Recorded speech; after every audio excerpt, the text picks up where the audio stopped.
Hello students, class 8 science chapter number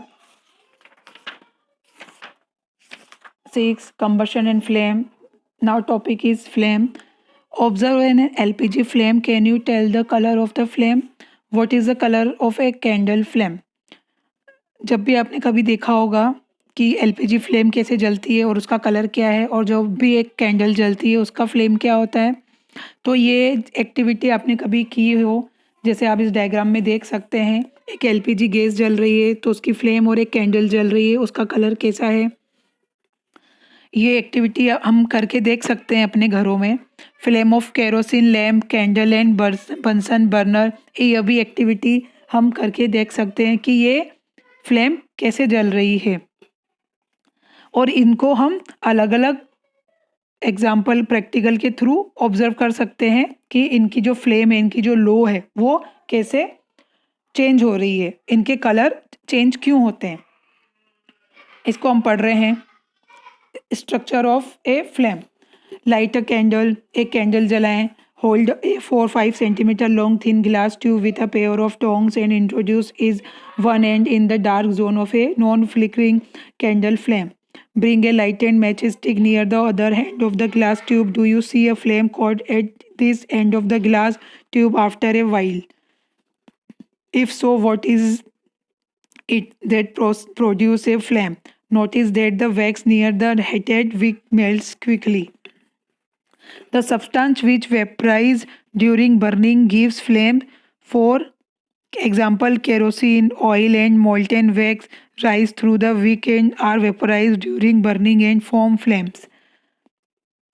जैसे कि आप इस डायग्राम में देख रहे हैं कि एक कैंडल जलाई और फिर क्या किया, hold a 4-5 centimeter long thin glass tube with a pair of tongs. उसको किसी एक गिलास की रोड ले ली 4-5 सेंटीमीटर की, और उसे एक टोंग की सहायता से पकड़ा, एक सिरे को जलाया, उसको डार्क जोन में ले गए जो कि फ्लेम का है नीचे का हिस्सा, नॉन फ्लिकरिंग कैंडल फ्लेम। तो क्या हो गया, नॉन फ्लिकरिंग कैंडल फ्लेम है। Bring a light and match stick near the other and of the glass tube.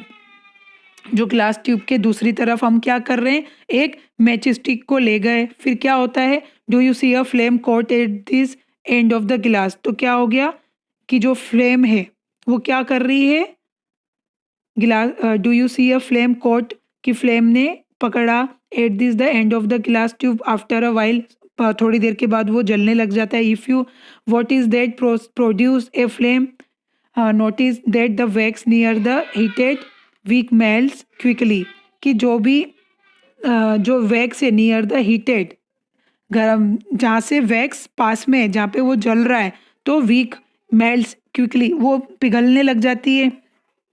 The substance which vaporise, जो वो सब्सटेंस जो वेपोराइज होते हैं, वाष्प बन के उड़ते हैं ड्यूरिंग बर्निंग। जब भी कोई चीज़ जल रही है, जब भी कोई सब्सटेंस जल रहा है, तो वो क्या होता है, वेपर होके उड़ता है, वाष्प वाष्प बन के। गिव फ्लेम्स, तब क्या होता है, हमें फ्लेम मिलती है। For example, kerosene oil and molten wax, जब भी कोई कैंडल जलती है तो वो मेल्ट होती है ना, तो वो उस हमें फ्लेम की नज़र, फ्लेम के तौर पे वो दिखाई देती है, फ्लेम जल रही है, लो जल रही है। वो क्यों, क्योंकि ड्यूरिंग, क्योंकि वो वेपर्स में चेंज हो रही है, और वहाँ पे फ्लेम हमें वो दिखाई देती है। गिव फ्लेम्स, हमें वो फ्लेम देती है।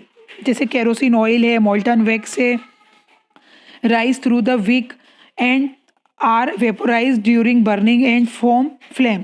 ठीक है। Charcoal on the other hand, क्या होता है, चारकोल क्या होता है, डज नॉट वेपोराइज। चारकोल जब जलता है तो वो वेपर में चेंज नहीं होता, वेपोराइज नहीं होता, वो वाष्प बन के उड़ता नहीं है। And so does not produce a flame. ये आप इस एक्टिविटी में देखा है 6.5 एक्टिविटी में। Could the vapours of wax coming out of the glass tube be the cause of the flame produce. यहाँ पे वेपर्स आई तभी वो जलने लग गया।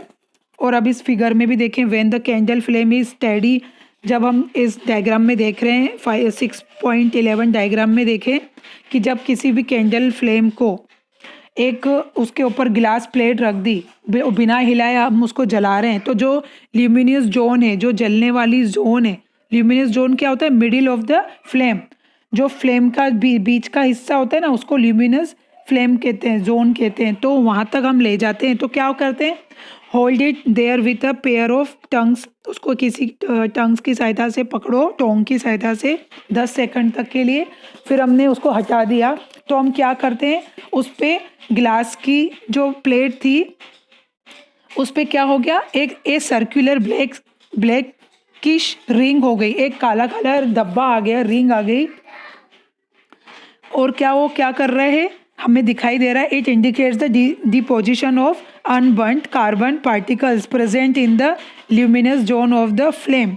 तो ये क्या हो गया, ल्यूमिनस जोन क्या है, वहाँ पे क्या है, कार्बन पार्टिकल्स अनबर्न्ड है ना।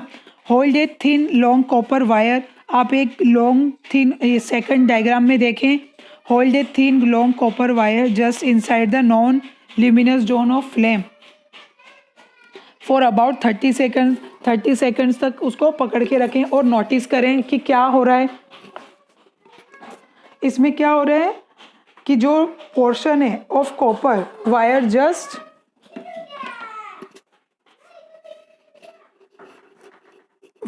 Outside the flame gets red hot, कि जो वायर है वो क्या हो गई, रेड हॉट हो गई। कैसे,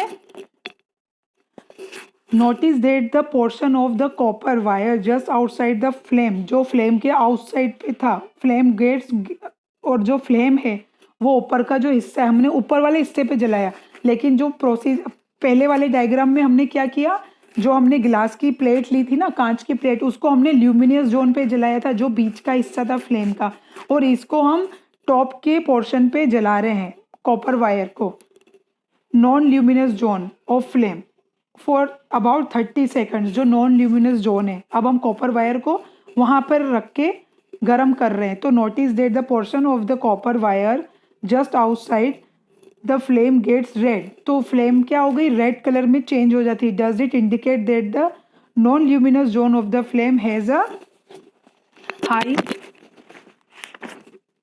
temperature.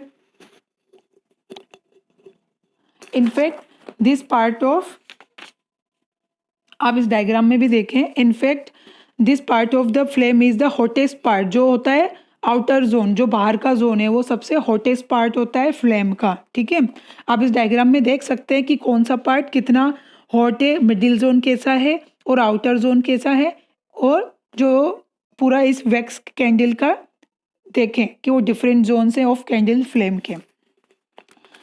What is a fuel, fuel क्या है, recall that the source of heat energy of domestic and industrial purpose and mainly wood, जैसे कि फ्यूल क्या है, जो ज्वलनशील पदार्थ हैं, जलने वाले, mainly wood, charcoal, petrol, kerosene, these substances are called fuel. A good fuel is one which is readily available. It is cheap. It burns easily in air at a moderate rate. It produces a large amount of heat. It does not leave behind any undesirable substance. की एक अच्छा fuel क्या होता है कि जो जल जाए आसानी से, हमें आसानी से मिल जाए, अवेलेबल हो, और जो कि बहुत ही इजीली जल भी जाए एयर में, और जो कि क्या करे, लार्ज अमाउंट ऑफ हीट, हमें लार्ज अमाउंट ऑफ हीट दे। और ये क्या होते हैं, it does not leave behind any undesirable substance, जो कि ये कोई भी अनडिज़ायरेबल सब्सटेंस को जलने पर प्रोड्यूस ना करें। तो क्या होता है, there is probably no fuel, और ऐसा कोई ऐसा फ्यूल ही नहीं है कि जो कि आइडियल फ्यूल हो, आइडियल फ्यूल को कंसिडर हो कि कोई भी फ्यूल आइडियल फ्यूल नहीं है। We should look for a fuel which fulfils most of the requirements for a particular use. Fuels differ in their cost. Some fuels are cheaper than others. Make a list. इनकी एक list बनाए, और क्या है, fuel की efficiency क्या है। Suppose you were asked to boil a given quantity of water using cow dung यानी जो गोबर के उपले होते हैं, कोल, LPG एज फ्यूल। इन तीनों को जब आप पानी को बॉईल करने के लिए यूज़ करें, इन तीनों को अलग अलग हमें प्रैक्टिकल करके देखना है। तो you may take the help of your parents, do this 3 fuels produce the same amount of heat. तो क्या ये same amount of heat produce कर रहे हैं, जब इन तीनों को हम अलग अलग जलाते हैं। The amount of heat energy produced on complete combustion of 1 kilo of a fuel is called its calorific value, कि जो अमाउंट ऑफ हीट है, एनर्जी प्रोड्यूस हो रही है कंप्लीट कंबशन ऑफ 1 kg, कि जो जब 1 किलो फ्यूल को, जब हमें 1 किलो जो 1 kg ऑफ ए फ्यूल है ना, जब कंप्लीटली कंबशन हो रहा है और जो द अमाउंट ऑफ हीट है, एनर्जी प्रोड्यूस हो रही है, और जो 1 kg वैल्यू फ्यूल हमें उसकी जो वैल्यू है वो क्या होगी, calorific value. The calorific value of a fuel is expressed in a unit called kilojoule per kilogram. तो calorific value of some fuels are given in table 6.4। ये अलग अलग फ्यूल की जो कैलोरीफिक वैल्यू है वो इस टेबल में हमें बताई गई है।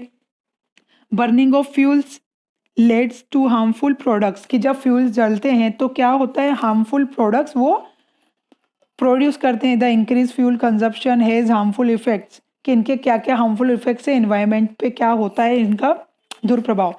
Carbon fuels like wood, coal, petroleum release unburnt carbon, कि ये क्या होते हैं कि जब भी जलते हैं तो ये क्या करते हैं, अनबर्न कार्बन पार्टिकल्स रिलीज करते हैं, जिससे क्या होता है, this fine particles are dangerous pollutant causing respiratory disease such as asthma. तो इससे क्या होता है, जब हवा में ये जलते हैं तो अनबर्न कार्बन पार्टिकल्स क्या हवा में मिलके हवा को गंदा कर देते हैं, और जब हम सांस लेते हैं तो इससे रेस्पिरेटरी डिजीज हो जाती है, हमें जो अस्थमा होती है, इससे अस्थमा हो जाता है। Incomplete combustion of these fuels gives carbon monoxide gas, जब भी ये फ्यूल जलाए जाते हैं तो क्या कार्बन मोनोऑक्साइड गैस हमें प्राप्त होती है, ये प्रोड्यूस करते हैं जब भी फ्यूल को जलाया जाता है। तो क्या होता है फिर, it is a very poisonous gas, ये बहुत ही पॉइजन गैस है। It is a dangerous to burn coal, जब कोयला जलता है तो ये भी डेंजरस है। इन अ क्लोज्ड रूम, जब बंद रूम में जलाया जाए तो क्या होता है, the carbon monoxide gas produce can kill person sleeping in that room. जब भी कोई इंसान बंद रूम में सोए और कोयला जलाया जाए तो कार्बन मोनोऑक्साइड गैस प्रोड्यूस होती है, तो इंसान की मृत्यु तक हो जाती है, ये इतनी डेंजरस होती है। Combustion of most fuels release carbon dioxide in the environment. Increased concentration of carbon dioxide in the air is believed to cause global warming. तो global warming भी इसकी ये जिम्मेदार होती है क्या, कार्बन डाइऑक्साइड, कि ये जो कंबशन होता है फ्यूल्स में तो क्या होता है, इन्वायरमेंट में कार्बन डाइऑक्साइड की मात्रा बढ़ती जाती है, तो इससे क्या होता है, global warming. Burning of coal and diesel release sulphur dioxide, जब भी कोल को जला रहे हैं तो क्या होता है, सल्फर डाइऑक्साइड गैस रिलीज हुई। It is an extremely suffocating, इससे हमारा दम घुटता है, सफोकेटिंग है ये। और क्या होता है, and corrosive gas, corrosive gases हैं। Moreover petrol engine give off gases oxide of nitrogen, जो भी इंजन जलते हैं तो क्या होता है, नाइट्रोजन गैस ये प्रोड्यूस कर रहे हैं। Oxides of sulphur and nitrogen dissolve in rain water, जो भी ऑक्साइड्स हैं, जो सल्फर है, नाइट्रोजन है, तो वो क्या होता है, पानी में घुल जाते हैं। तो ये क्या होता है, एसिड रेन, जब भी रेन होती है ना तो क्या होता है, such rain is called acid rain, तो ये भी बहुत डेंजरस होती है acid rain. It is very harmful for crops, तो ये फसलों के लिए बहुत ही हार्मफुल होती है, बिल्डिंग्स के लिए भी और सॉइल के लिए भी। तो इस मिट्टी की जो उर्वरक क्षमता है, फर्टिलाइजर क्षमता, उसको भी ये ख़त्म कर देती है और हमारी बिल्डिंग्स को भी डैमेज कर देती है जब भी रेन में एसिड रेन होती है। हमने ये क्लास 7th में भी एसिड रेन के बारे में पढ़ा है। The use of diesel and petrol as fuels is in automobiles is being replaced by CNG, कि अब क्या कर दिया गया है कि पेट्रोल और डीजल की जगह पे क्या ऑटोमोबाइल्स, गाड़ियों, व्हीकल्स में हम क्या यूज़ करने लग गए हैं, सीएनजी। क्यों, CNG produce the harmful products in very small amounts, तो ये क्या होता है, बहुत ही स्मॉल अमाउंट्स में ये हार्मफुल होती है, और CNG is a cleaner fuel.